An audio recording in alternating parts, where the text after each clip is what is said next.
नमस्कार दोस्तों, स्वागत है आप सभी का मेरे YouTube चैनल पर। मैं हूं आपका दोस्त राजेंद्र सनुडिया। देखिए दोस्तों, आज से मैं जीके और जीएस मतलब जनरल नॉलेज और जनरल स्टडी इन दोनों टॉपिक की दोस्तों रेगुलर क्लास आपके लिए लेकर आऊँगा, जिसमें दोस्तों मैं आपके लिए डेली जो रिसेंटली एग्जाम में पूछे गए स्टैटिक जीके के जो क्वेश्चन हैं उनकी यहाँ पर प्रैक्टिस करवाऊँगा। ठीक है, तो ये बहुत ही इंपॉर्टेंट सेशन होने वाला है। ठीक है, ये दोस्तों एक प्रकार का कॉम्बो पैक है।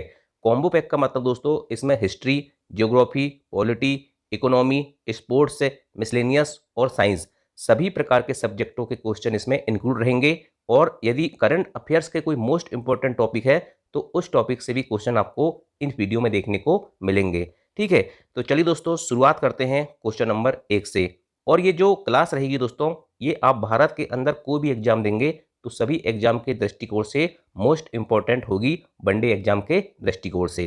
ठीक है, चलिए शुरुआत करते हैं क्वेश्चन नंबर 1 से। और दोस्तों, अगर आपको क्लास पसंद आएगी तो ही वीडियो को लाइक करना, अन्यथा मत करना। पहले क्लास देख लेना। अगर आपको मेरा कंटेंट, ठीक है, अगर आपको मेरा पढ़ाने का तरीका पसंद आएगा तो वीडियो को लाइक जरूर करना। तो चलिए दोस्तों शुरुआत करते हैं क्वेश्चन नंबर 1 से। क्वेश्चन नंबर 1 है, किसी राज्य में राष्ट्रपति शासन कितनी अवधि के लिए लगाया जा सकता है? ये क्वेश्चन दोस्तों अभी हाल ही में एमपी पटवारी के एग्जाम में पूछा गया है। ठीक है, तो ये मत बोलना कि इस प्रकार के क्वेश्चन अब नहीं आते या पहले आते थे या अभी नहीं आते हैं। ये कुछ नहीं है भाई, अभी हाल ही में 2023 में, ठीक है, पटवारी का एग्जाम हुआ है मध्य प्रदेश में, उसमें ये क्वेश्चन पूछा गया है।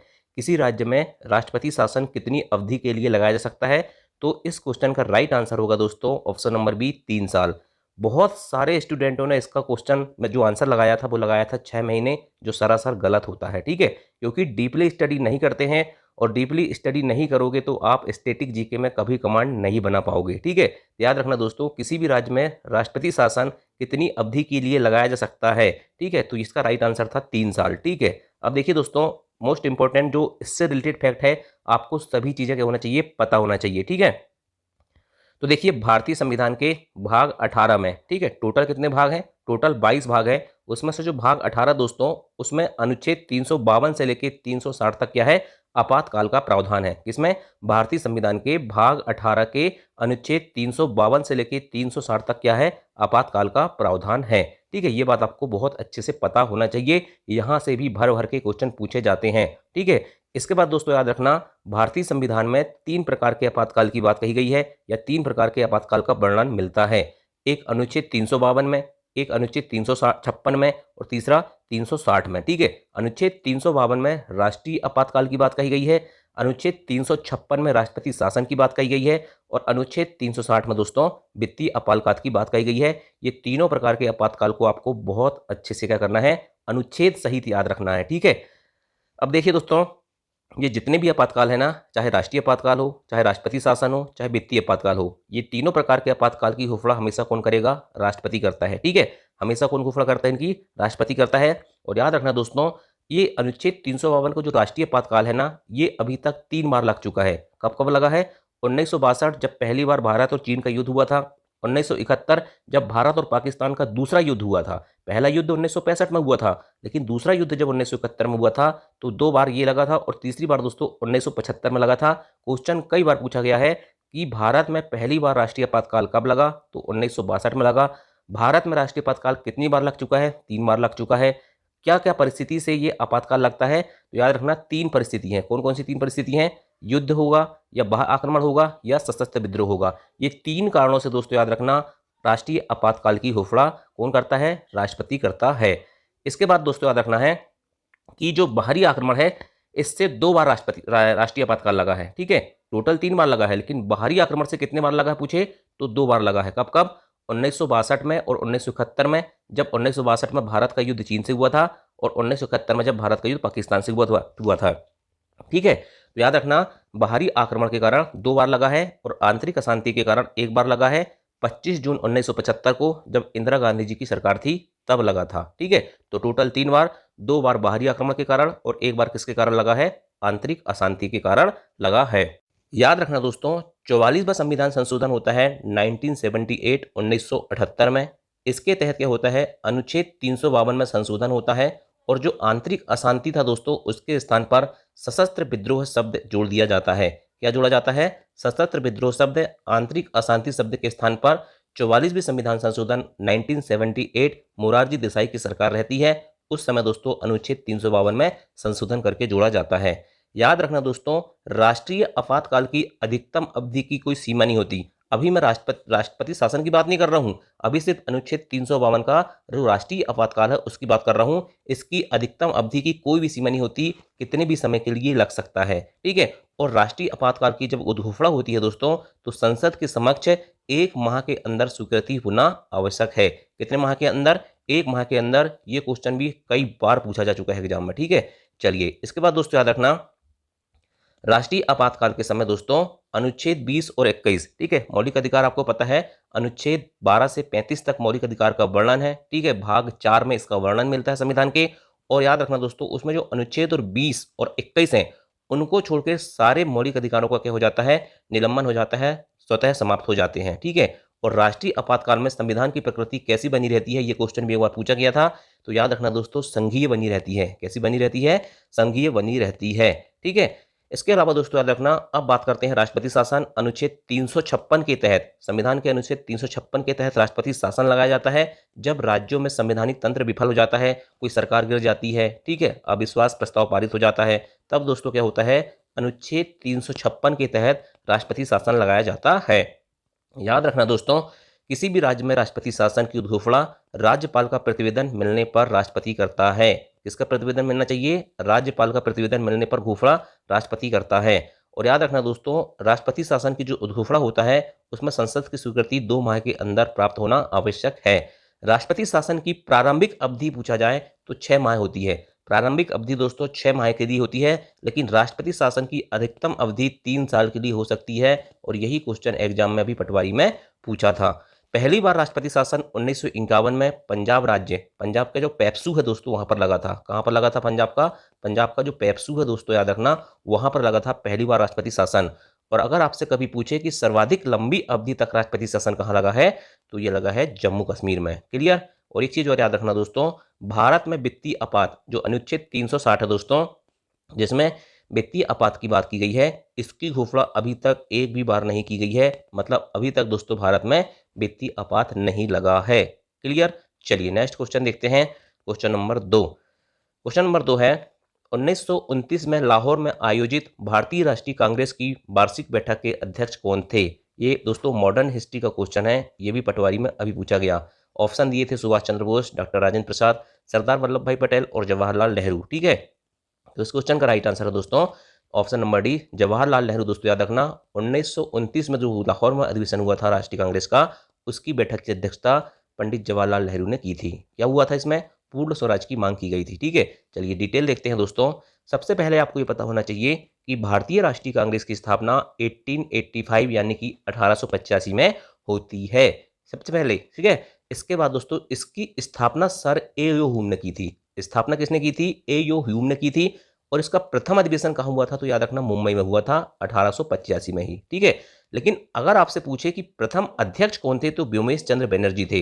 देखिए ए.ओ. ह्यूम ने इसकी स्थापना किया था, लेकिन अध्यक्ष व्योमेश चंद्र बनर्जी बनते हैं 1885 में जो मुंबई अधिवेशन होता है प्रथम अधिवेशन में, ठीक है। अगर आपसे पूछे कि प्रथम मुस्लिम अध्यक्ष कौन थे, तो बदरुद्दीन तैयब। कौन थे? बदरुद्दीन तैयब दोस्तों प्रथम मुस्लिम अध्यक्ष बनते हैं। प्रथम अंग्रेज अध्यक्ष की बात हो रही है तो जॉर्ज यूल। देखिए मुस्लिम अध्यक्ष बदरुद्दीन तैयब, अंग्रेज अध्यक्ष जॉर्ज यूल। अगर आपसे पूछे कि प्रथम महिला अध्यक्ष कौन थी, प्रथम महिला अध्यक्ष पूछे तो एनी बेसेंट, ठीक है। लेकिन अगर आपसे पूछ ले कि प्रथम भारतीय महिला अध्यक्ष कौन थी, तो श्रीमती सरोजनी सक्सेना। दोस्तों याद रखना, ये प्रथम भारतीय महिला अध्यक्ष थी। एनी बेसेंट महिला अध्यक्ष थी प्रथम, लेकिन ये भारतीय नहीं थी। अगर आपसे पूछे कि सबसे युवा अध्यक्ष कौन बने थे, तो अबुल कलाम आजाद भारतीय राष्ट्रीय कांग्रेस के सबसे युवा अध्यक्ष बने थे, यानी कि सबसे कम उम्र के अध्यक्ष बने थे। और आज़ादी के समय में अध्यक्ष कौन थे? तो जे.बी. कृपलानी दोस्तों आज़ादी के समय भारतीय राष्ट्रीय कांग्रेस के अध्यक्ष थे, ठीक है। इसके अलावा आपको याद रखना है, इसके अलावा दोस्तों आपको याद रखना है कि पहली बार वंदे मातरम किस अधिवेशन में गाया गया। तो याद रखना दोस्तों, पहली बार वंदे मातरम गाया गया था 1896 के कलकत्ता अधिवेशन में। कब गाया गया था? 1896 का जो कलकत्ता अधिवेशन हुआ था दोस्तों, जिसके अध्यक्ष रहीमतुल्लाह सैनी थे, वहां पर पहली बार वंदे मातरम गाया गया था। वंदे मातरम मतलब दोस्तों राष्ट्रगीत है, बहुत सारे लोगों को ये भी नहीं पता रहता दोस्तों कि राष्ट्रगीत क्या है और राष्ट्रज्ञान क्या है। राष्ट्रगीत वंदे मातरम है और राष्ट्रगान कौन है? जन गण मन है। इन चीज़ों को भी थोड़ा ध्यान से याद रखना है, ठीक है। पहली बार जन गण मन, ठीक है, ये राष्ट्रगान होता है जन गण मन, ठीक है। ये 1911 के कलकत्ता अधिवेशन में गाया गया था और यहाँ अध्यक्ष कौन थे? पंडित बिशन नारायण धर थे। कौन थे? पंडित बिशन नारायण धर थे। कांग्रेस का विभाजन 1907 में होता है दोस्तों सूरत अधिवेशन में। इसके अध्यक्ष कौन थे? रास बिहारी बोस थे। क्वेश्चन डायरेक्ट पूछा गया था कि कांग्रेस के विभाजन सूरत अधिवेशन के समय कांग्रेस के अध्यक्ष कौन थे? तो रास बिहारी बोस थे। पूर्ण स्वराज की मांग 1929 के लाहौर अधिवेशन में होती है, जिसके अध्यक्ष पंडित जवाहरलाल नेहरू थे और यही क्वेश्चन अभी पटवारी परीक्षा में पूछा गया। गांव में आयोजित प्रथम अधिवेशन कौन था? तो 1937 का फैजपुर अधिवेशन जो है दोस्तों याद रखना, ये गांव में आयोजित होने वाला प्रथम अधिवेशन था और इसकी अध्यक्षता भी पंडित जवाहरलाल नेहरू करते हैं। याद रखना दोस्तों, एक क्वेश्चन एक बार पूछा गया कि ऐसा कौन सा अधिवेशन था जिसकी अध्यक्षता महात्मा गांधी ने की है।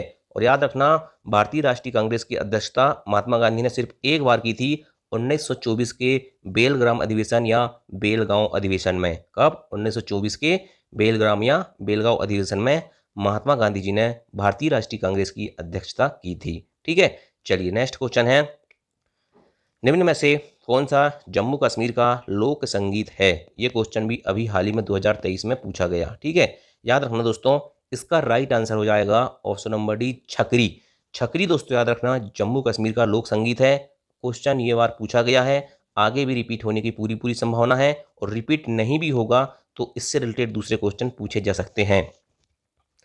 याद रखना दोस्तों, जम्मू कश्मीर के लोक संगीत की बात करें तो चार मुख्य रूप से याद रखना, रोप, छकरी, निमाई और सूफियाना, ठीक है।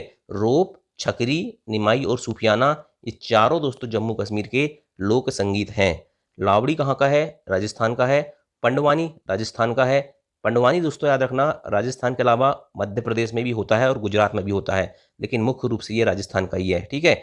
बटियाली पश्चिम बंगाल का है। बिहू गीत कई बार आपने सुना होगा असम का है। बिहू नृत्य भी असम का होता है। संभलपुरी उड़ीसा का है, ठीक है। देखिए दोस्तों, आपने जगन्नाथपुरी का नाम सुने होंगे, उड़ीसा में है, तो यहाँ से याद रख सकते हो संभलपुरी उड़ीसा का है। और कामरूप, कामरूप दोस्तों कहाँ का है? असम का है, ठीक है। रूप क्या है? रंग रूप कैसा होना चाहिए? ओबेसम होना चाहिए, असम होना चाहिए, कहते हैं ना वही चीज़, ठीक है। तो याद रखना, ये सारी चीज़ें आपको याद रखना है। नेक्स्ट क्वेश्चन है, ये क्वेश्चन भी अभी दोस्तों पूछा गया, जिला सड़कों का रखरखाव किसके द्वारा किया जाता है? भारतीय राष्ट्रीय राजमार्ग प्राधिकरण, केंद्रीय लोक निर्माण विभाग, जिला परिषद। ये क्वेश्चन का आंसर भी बहुत सारे स्टूडेंटों ने गलत किए। सबने दोस्तों लोक निर्माण विभाग लगाए या केंद्रीय लोक निर्माण विभाग लगाए और इसका आंसर था ऑप्शन नंबर डी, जिला परिषद। जिला सड़कों का रखरखाव जिला परिषद करता है।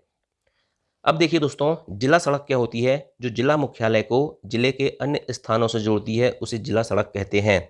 जिला परिषद जिले की सड़कों का निर्माण एवं रखरखाव करती है। कौन करती है? जिला परिषद करती है। याद रखना दोस्तों, जो स्वर्णिम चतुर्भुज सुपर हाईवे योजना चल रही है उसका रखरखाव भारतीय राष्ट्रीय राजमार्ग प्राधिकरण करता है, national highway authority of India करता है। वहीं दोस्तों राष्ट्रीय राजमार्ग यानी कि नेशनल हाईवे की बात करें तो इसका रखरखाव करता है केंद्रीय लोक निर्माण विभाग और राज्य राजमार्ग मतलब स्टेट हाईवे का रखरखाव करता है राज्य लोक निर्माण विभाग, ठीक है। लोक निर्माण विभाग मतलब PWD। जिला सड़कों का जिला परिषद करता है और सीमा जो सड़क होती है दोस्तों उनका करता है सीमा सड़क संगठन या BRO। क्लियर? BRO का फुल फॉर्म क्या हो जाएगा? Border road organisation. क्लियर? चलिए नेक्स्ट क्वेश्चन देखते हैं।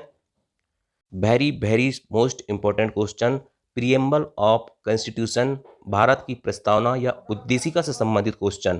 प्रस्तावना संविधान की आत्मा है, यह कथन किसका है?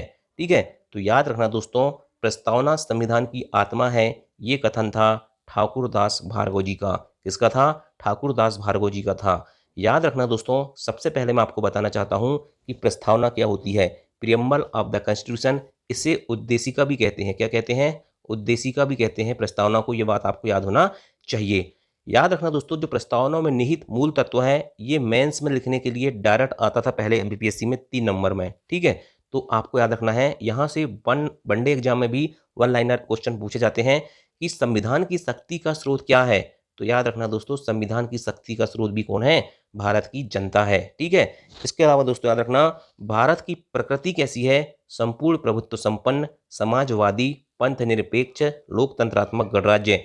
अगर आपने भारत की प्रस्तावना नहीं पढ़ा होगा तो 9वीं 10वीं 6वीं 7वीं की पुस्तक के पीछे वाले पेज में देखना दोस्तों, भारत की प्रस्तावना लिखी रहती है।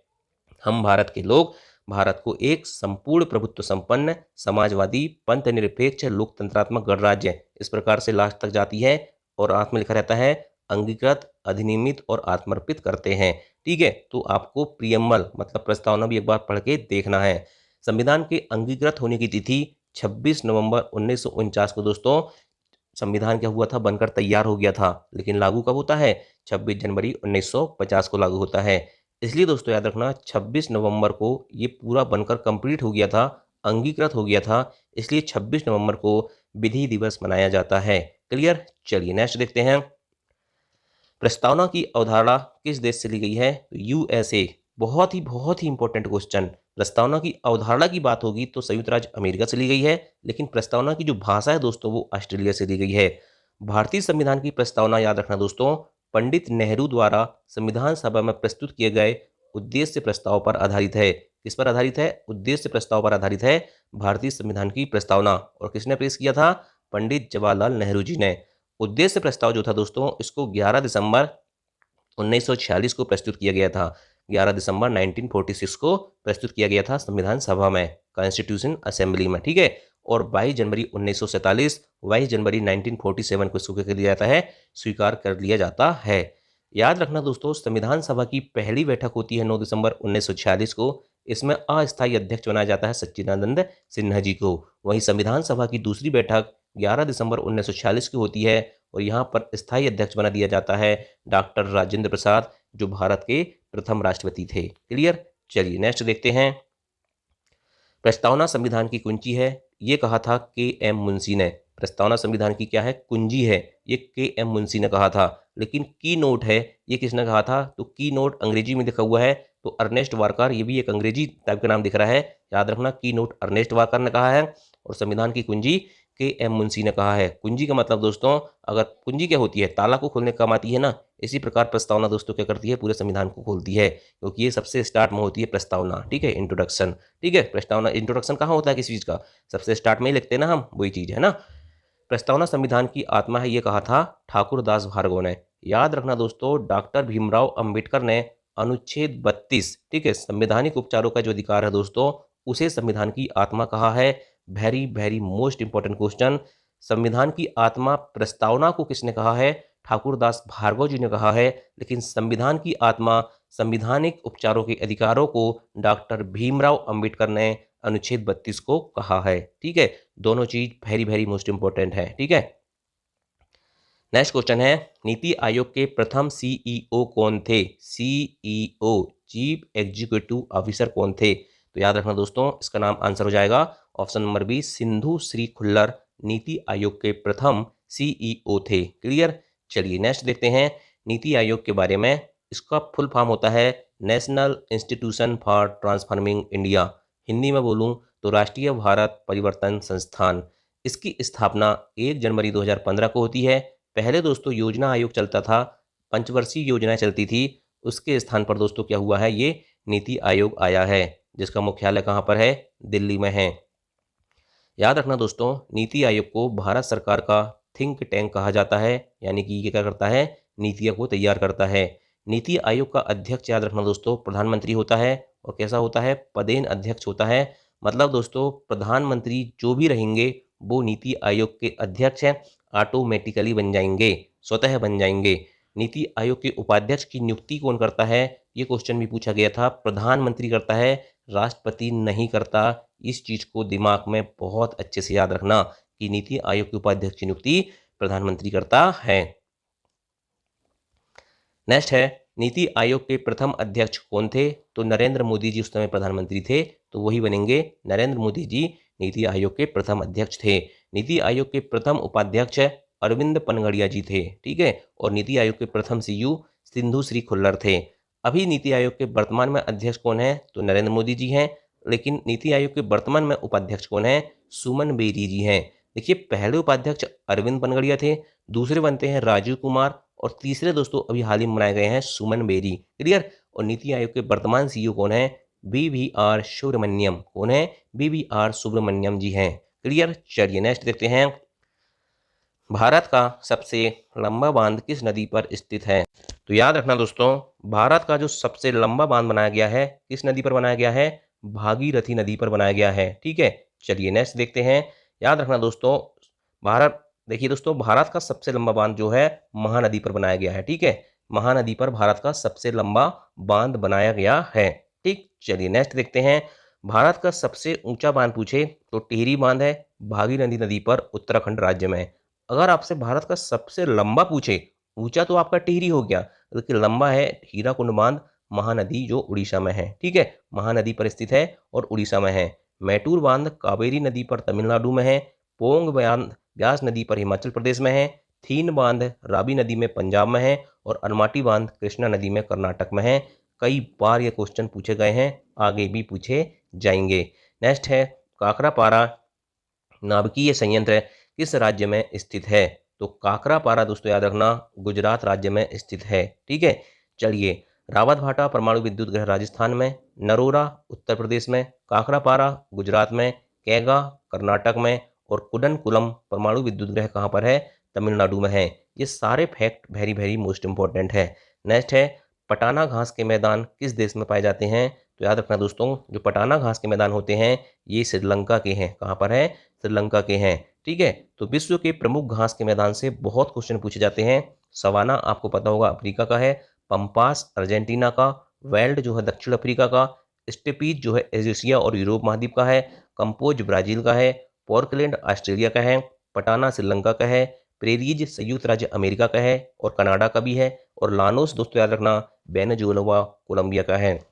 देखिए दोस्तों, बहुत सारे स्टूडेंट ट्रिक से भी याद करते हैं, तो जिसको जैसे याद होता है वो कर सकते हैं, लेकिन इसकी सबसे अच्छी मेथड यही है कि आप बार बार रिवाइज करोगे तो आपको याद हो जाएंगे। नेक्स्ट है केंद्रीय रिजर्व पुलिस बल CRPF की स्थापना कब होती है? तो इसका राइट आंसर है 1939 1939 में केंद्रीय रिजर्व पुलिस बल की स्थापना होती है। याद रखना दोस्तों, CRPF की स्थापना 1939 1939 में हुई है। सीमा सुरक्षा बल यानी कि बॉर्डर सिक्योरिटी फोर्स की स्थापना 1965 में हुई है। केंद्रीय औद्योगिक सुरक्षा बल 1969 में हुई है। भारत तिब्बत सीमा पुलिस बल 1962 में हुई है। राष्ट्रीय कैडेट कोर 1948 मतलब NCC। ठीक है। और असम राइफल्स 1835 में। देखिए दोस्तों, आपको याद रखना है भारत तिब्बत सीमा पुलिस 1962 में क्या होता है? भारत चीन का युद्ध होता है। ठीक है। तो ये तिब्बत मतलब कहाँ? चीन से संबंधित है। इसलिए दोस्तों 1962 में भारत तिब्बत सीमा पुलिस ITBP की स्थापना की गई है। आपको इस प्रकार से इसको याद रखना है। वहीं हम सीमा सुरक्षा बल की बात करते हैं, बॉर्डर सिक्योरिटी फोर्स की बात करते हैं, तो 1965 में क्या हुआ था? भारत और पाकिस्तान का प्रथम युद्ध हुआ था। इसलिए दोस्तों याद रखना 1965 में BSF यानी कि बॉर्डर सिक्योरिटी फोर्स की स्थापना की गई। अभी एक रिसेंटली क्वेश्चन पूछा गया था कि बॉर्डर सिक्योरिटी फोर्स किस देश की सीमा के बीच काम करता है?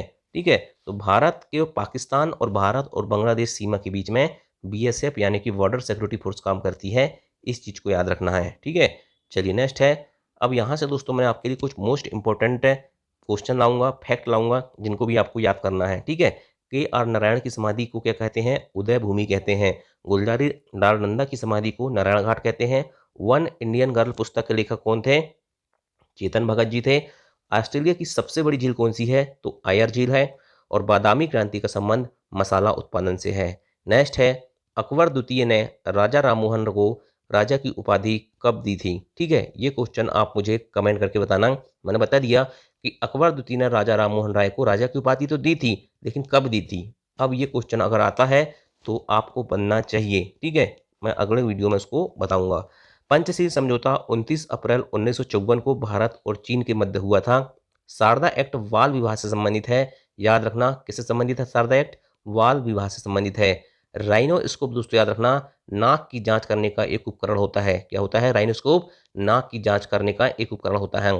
रक्त में पाई जाने वाली धातु कौन सी होती है? लोहा होती है। और अकबर का राजस्व मंत्री कौन था? टोडरमल था। ठीक। ये आपको पूरे पूरे इंपॉर्टेंट फैक्ट याद रखना है। ठीक है। तो चलिए दोस्तों, ये वीडियो कैसा लगा? ठीक है। आपको कंटेंट कैसा लगा? अगर इसकी PDF चाहिए, ठीक है, तो टेलीग्राम चैनल है अपना सनोडिया 91, वहाँ पर आइए, आपको फ्री में टेलीग्राम चैनल पे PDF मिल जाएगी। ठीक है, तो दोस्तों इतना पढ़ने के बाद मैं आपसे एक क्वेश्चन पूछ रहा हूँ। ठीक है, अभी जो पढ़ाया उसी में से आपको आंसर देना है। क्वेश्चन ये है, 44वें संविधान संशोधन, ठीक है, 44वां जो संविधान संशोधन हुआ था उस समय भारत के प्रधानमंत्री कौन थे? ठीक है, ये कमेंट आपको करके बताना है। मैंने दोस्तों आपको इस वीडियो में ये चीज़ पढ़ाया है। ठीक, चलिए तो देखते हैं दोस्तों कि किसका कितना ध्यान रहता है और किसका IQ कितना तेज है जो इस क्वेश्चन का आंसर सही देता है। थैंक यू, जय हिंद।